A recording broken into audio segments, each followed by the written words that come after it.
As you know, on this channel, we talk about literacy, we talk about learning, we talk about coaching, we talk about learning together and being better together every day for kids. So one of the things that I've gotten asked quite a bit recently, especially with literacy instruction and coaching, is where are we writing about reading and what sort of lenses or framework are we giving kids? I like that, and I think there's a logical trap with some of that work too. I feel like we get caught in what are they writing or giving them ways that I want to format their writing. And I think we got to think about how are we turning it over to kids in a way that they feel empowered, that they know where they're writing and sort of what they're writing about and what matters to them in their reading. So let me give you a quick tip today that I think might hit home. I've learned this with the great folks from all of my experiences with the literacy leaders and thought leaders out there, especially the Teachers College Reading and Writing Project, my colleagues who do this work across the country. And so let me grab something off the board, come right back, and let's talk through this.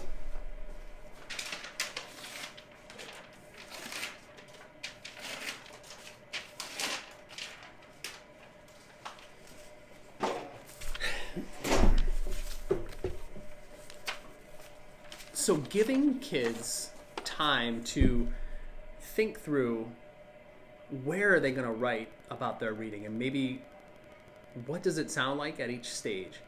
So in fiction, we'll just focus on a lens of fiction for now. We know that it follows a traditional story arc, right? We know that we're going to meet characters. We know that we're also going to encounter some problems along the way. The problems are probably going to get worse. And before long, those problems get resolved in some fashion. So giving kids the frames to kind of think through that, right, at each stage. So in the beginning, we might prompt kids to think about noticing where the character lives. We talk about what he or she cares about, and we talk about what he or she does or says.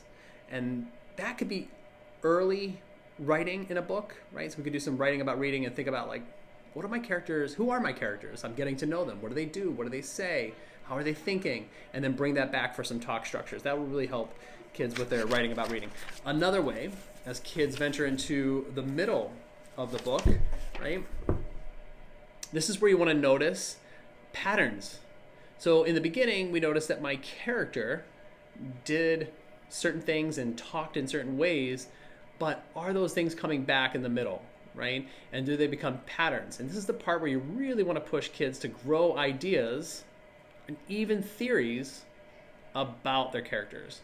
Getting kids to understand that characters aren't just one way. They're complex, multifaceted characters. And we need to think through all of those different lenses. So doing this sort of work, this generating theories by the middle, is important work for kids. And then finally, as kids think through the end of a book, right? This is where we want them to notice what lessons our characters have learned. Perhaps, are there any themes that have run through my character work? What did they learn? And then what did you learn about your character? And thinking to yourself, like, this makes me realize that I might lead my life a little bit different as a result of learning about my character. So let's quickly recap. So we talked about ways that students can write about their reading and the different stages of writing about their reading, especially primarily in fiction books today. We'll get to nonfiction in time. But we know that in the beginning, we really want children to be thinking about where the character lives, what he or she cares about, what he or she does, says, perhaps what they want. Those are things that kids could do a lot of writing about their reading in organic ways to bring back for talk. We know that by the time they get to the middle, it's important that children are now moving towards noticing patterns about their characters. This is a spot for kids to grow ideas or theories about how their character acts, what they do, who they are as people. And then finally, at the end, pushing kids to write about things that they notice about how things turned out for their character, or what he or she learns as a result of their journey. And then perhaps thinking about what you learned about your character and thinking about how you might live a little bit differently. I know many people talk about leaving books and feeling different. This is one way that kids exit a book and they think through how they might lead their lives a little bit differently as a result, or are changed by the book itself. All right, so that's the basics around writing about reading and 3 basic elements that you can bring to your students. Hopefully this helps.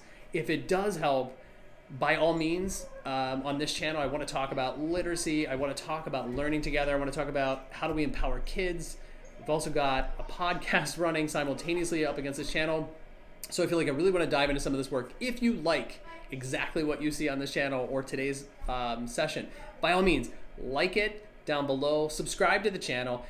If I get some feedback that feels good and you want certain aspects on this channel, I will continue to create the content and crowdsource all of my learning as a literacy coach and instructional coach and bring it to you. So like it in the description below or comment below, and I appreciate you tuning in. Thanks a lot.